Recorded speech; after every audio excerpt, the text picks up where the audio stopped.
Creation is all about inspiration. And the best place to find inspiration?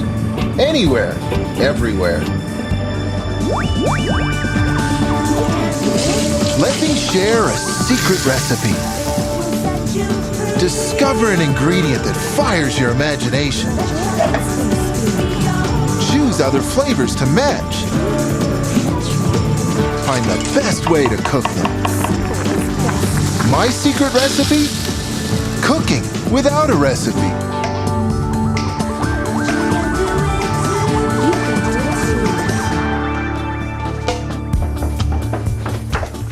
I once spent a season as a Caribbean hotel chef and had the time of my life in the kitchen.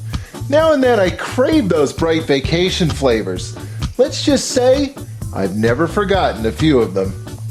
I wasn't sure what I was going to do with them, but I scored a few fresh, versatile salmon fillets. These should do just fine, but I think I'll leave them chilled for now while I find my island groove.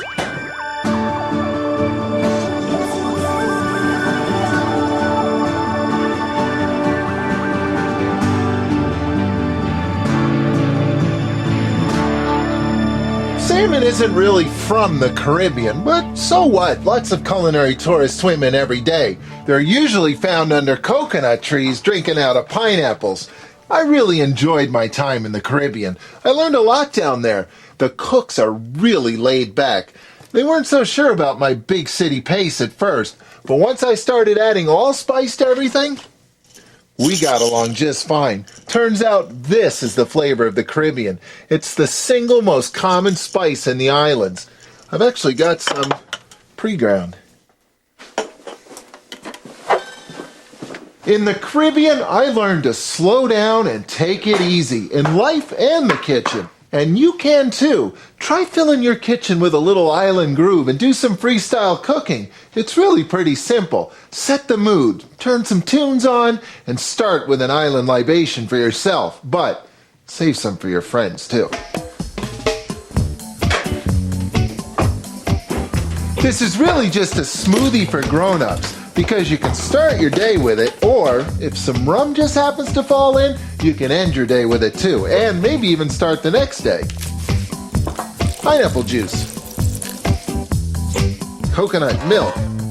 Now, I watched a lot of bartenders working in the Caribbean, and none of them used recipes, because as long as you just get all these flavors into the drink, it doesn't matter how they get there. It's gonna taste good no matter how you do it. No worries.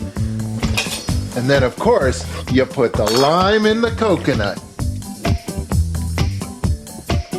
Allspice, just a little pinch.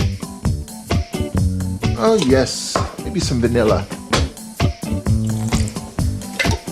And perhaps a little more spice, some spiced rum, just for flavor, of course. I still have some cooking to do today.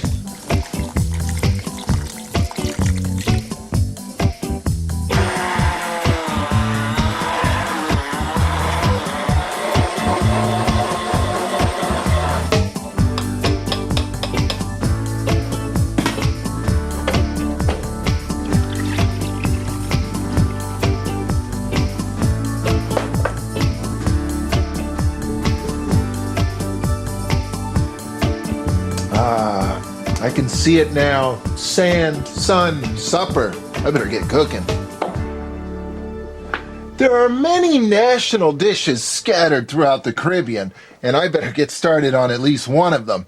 Most of them are founded on the simple, practical nutrition of rice and beans. These are a great place to start an authentic Caribbean flavor journey. I'll start with the rice, which is easy because all you have to remember with the rice is that for every cup you use, you simply need to add 2 cups of liquid. And you can use any liquid, water, chicken stock. You can also use the bright, ripe flavor of canned tomatoes. There's more than enough liquid in here to cook off that rice. Now for the beans.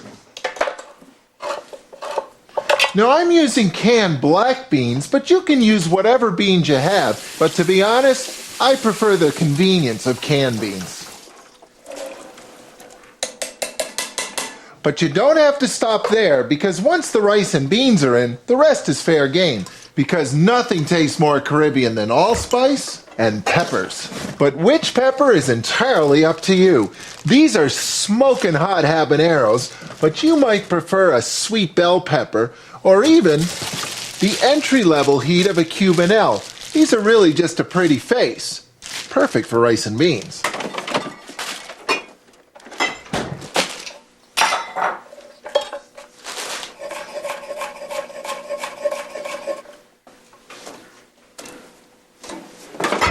Green onions tend to be the most commonly used onion in the Caribbean, but it's not like a red or a white onion has never fallen into rice and beans, so you can use whatever you have kicking around.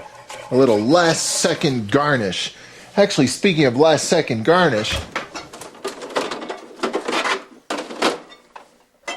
cilantro is also a very popular herb in the Caribbean. In fact, cilantro is found all over the globe, but just like any green flavor, it's best stirred in at the very end. So I think I'll just add some of this. And now I've got a kit all set to go. And as soon as that rice comes up to a simmer and gets nice and tender, hey, it's good to go. You know, when I was a cook in the Caribbean, I really started to develop a taste for cooking without a recipe. Let's just say I learned how to relax a little and to stop worrying about whether I'm cooking the same dish the same way every time. Hey, there's no fun in that anyway.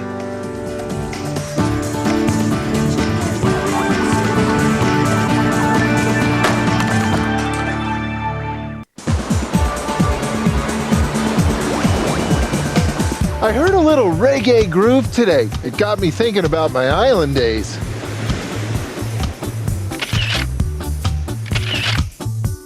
So now I'm in a freestyle cooking mood and stirring some authentic Caribbean flavor into my kitchen. Somehow I ended up holding a beach drink with pineapple, coconut, and banana puree.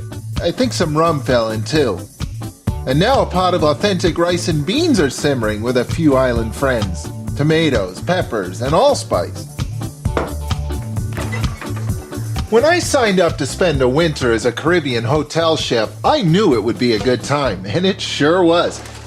Once I landed, it didn't take me long to fill my salad bowl with balanced flavor, because you don't need a recipe or a whisk to make a simple balanced dressing. All you need is a jar, something sour, something sweet, and some oil. And for those two ingredients, I've got one ingredient. Some coconut milk, which is full of sweetness and lots of rich body. And of course, it's worth remembering that there's a ton of flavor in a lime skin. Now, no matter where you happen to be cooking, there is one simple guideline to remember for a really tasty dressing. 1 part sour, 3 parts everything else. Lime juice is just as sour as any vinegar. It makes a nice sharp dressing. 1 part sour, 3 parts everything else. Of course, the lime and the coconut isn't always enough. You can add some more island flavor too. Sharp, pungent, aromatic, frozen ginger. Really easy to grate into anything, including a dressing. This dressing won't need pepper because the ginger is fiery enough, but a little bit of salt is always a good thing.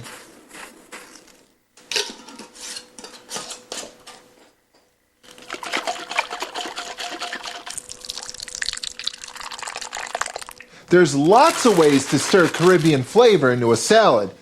Now these cilantro leaves and sliced green onions were heading for rice and bean land, but now they're taking a detour. That's a great way to jazz up a salad, and here's another way. Try shinnying up a coconut tree and making your own homemade grated coconut. Begin by piercing several of the coconut's eyes and pouring off the sweet juice inside. It's a tasty treat. Then you can crack away with some heavy-duty effort, or to simplify matters, toss the coconut into a 400-degree oven and bake it until it cracks all by itself. About 20 minutes usually does it. When it's cool enough to handle, tenderize it a bit with a hammer. Pry the flesh loose from the tough shell, peel off the brown skin, and for shreds, continue peeling away, or a standard box grater will quickly turn the works into a pile of sweet island goodness ready to play.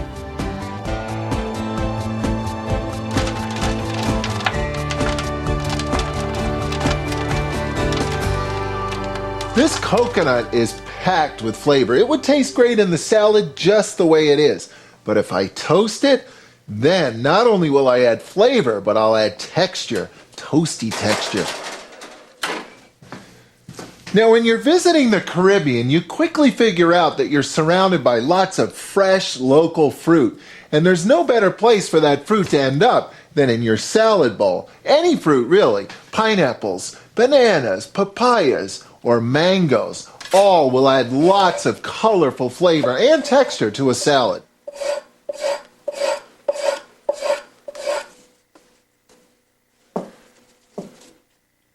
Now with that mango perched up on top, that beautiful blend of greens in the middle, and that coconut lime dressing down on the bottom, to say nothing of that coconut toasting in the oven, this is a beautiful looking salad.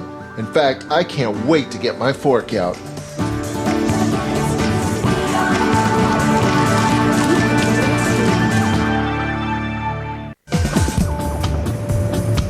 Sometimes inspiration strikes at the strangest times.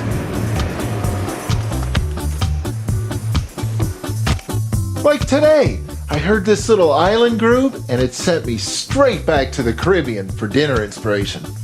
So now I've got a pot full of Caribbean rice and beans simmering and a colorful salad with coconut lime dressing and mangoes. When I scored this salmon yesterday, I had no idea I was going to run it down to the Caribbean. But now that we're headed there, I can't think of a better way to arrive than with a crisp coconut crust.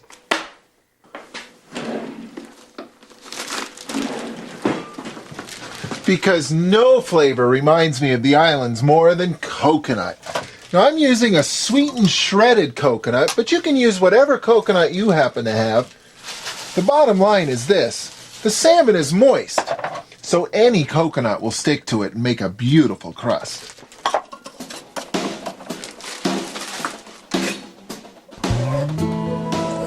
So to crust it, simply toss it in the bag, toss it around for a second, and there it is, coconut crusted salmon. Well, it's actually not crusted till I cook it, but it's getting close.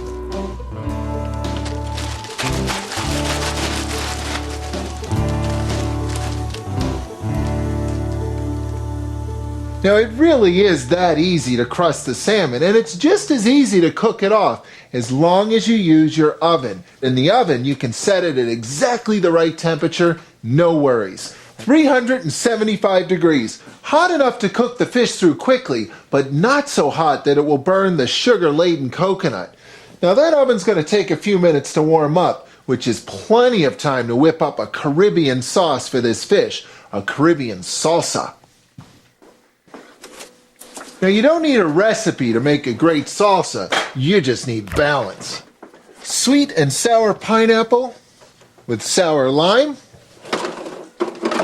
aromatic cilantro, pungent red onion,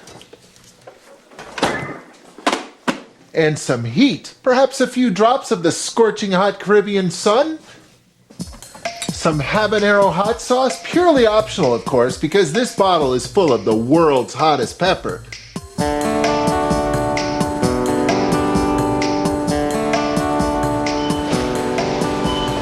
There's nothing like a little spicy heat to rev up your kitchen, but do you ever wonder why we're all so eager to stir a little pain into the pot? Well, pepper sparks the palate. It warms the tongue and wakes up the taste buds. Any chef worth their salt quickly learns that pepper, it just makes other flavors seem brighter. It's not that pepper adds more flavor, it's just that a fully attentive tongue perceives more flavor. That heat comes from chemical compounds that can singe flesh just like any other heat source. A mild dose is okay, But amp up that salsa and your body's automatic reaction to pain kicks in. Your brain starts pumping counteracting endorphins, and before you know it, a mild euphoria envelops you.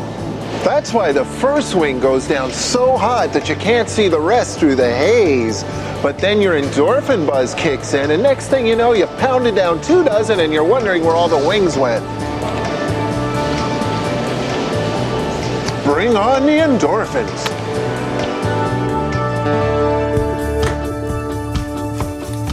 So no matter how you slice it, a little heat can really spice up your day, especially if it's mixed with some fresh pineapple.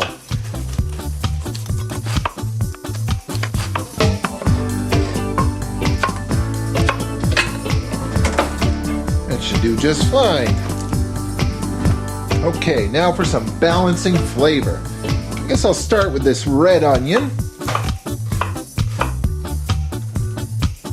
Okay, we've got the yellow, we've got the red, now for some green. Nothing makes a salsa taste more authentic than cilantro. And limes for that matter too.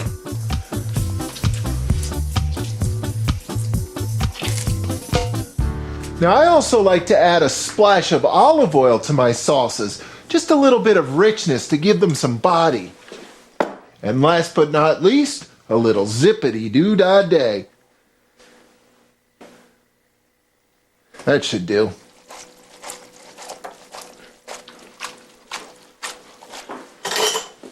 Well, there's some heat in the salsa. Time to put some heat into that salmon. Whew. Okay, a little splash of oil.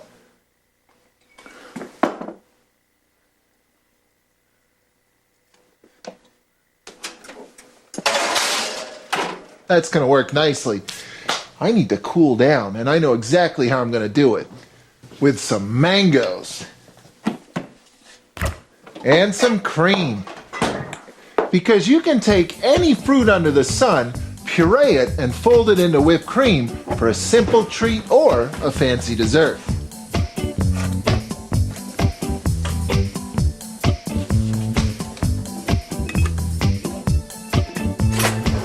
Mango puree is nice and thick, which makes it perfect for this dessert because it's already as thick as the cream, so it'll carry its own weight.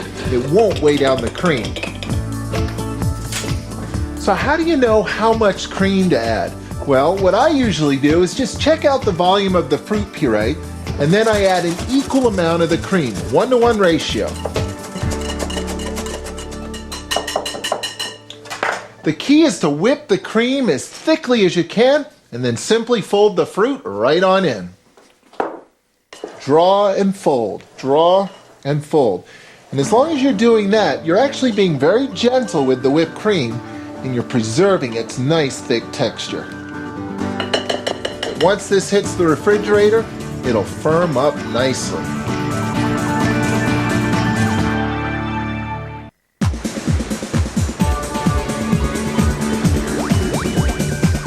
Hey, you never know when inspiration is going to hit, but when it does, the best thing to do is just give in and go for it. And when you do, you just might end up with a kitchen full of Caribbean flavor, like a simple mango dessert or a coconut pineapple smoothie complete with and without rum, or a beautiful house salad inspired by the flavors of the Caribbean complete with some homemade toasted coconut. And I'm just getting started. Actually, I'm getting ready to finish one of the most popular dishes in the Caribbean, rice and beans. If I had stirred these cilantro and green onions into those rice and beans earlier, their flavor would be all gone. Now's the time to add them. Tomatoes, rice, black beans, allspice, cilantro, green onions. Talk about flavor.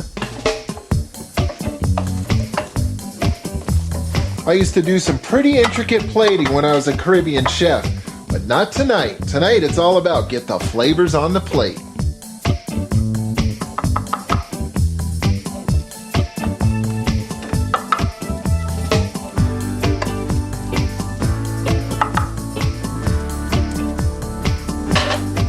Some coconut crusted salmon perhaps? I can't wait to see if Gabe likes this.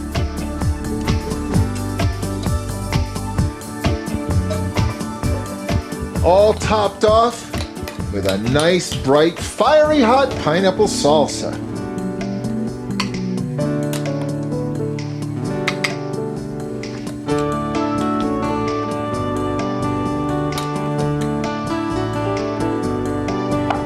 Let's see how those rice and beans turned out. Very nice. Allspice. Love it.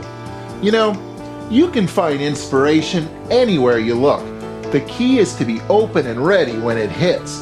Hey, let those ideas flow, and I guarantee you'll have a good time in life and the kitchen.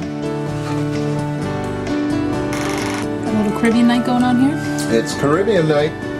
You want to try that side? I'll try this side. Yeah. How did it start?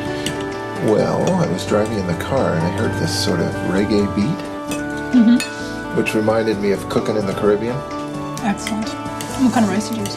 Jasmine, it's not the sort of dish you sit around and worry about whether it's authentic or not. You just get rice and beans in the pot and you're done. So which one do you want? Blue, yellow, or green? Green. You're the green man? Yeah. Okay.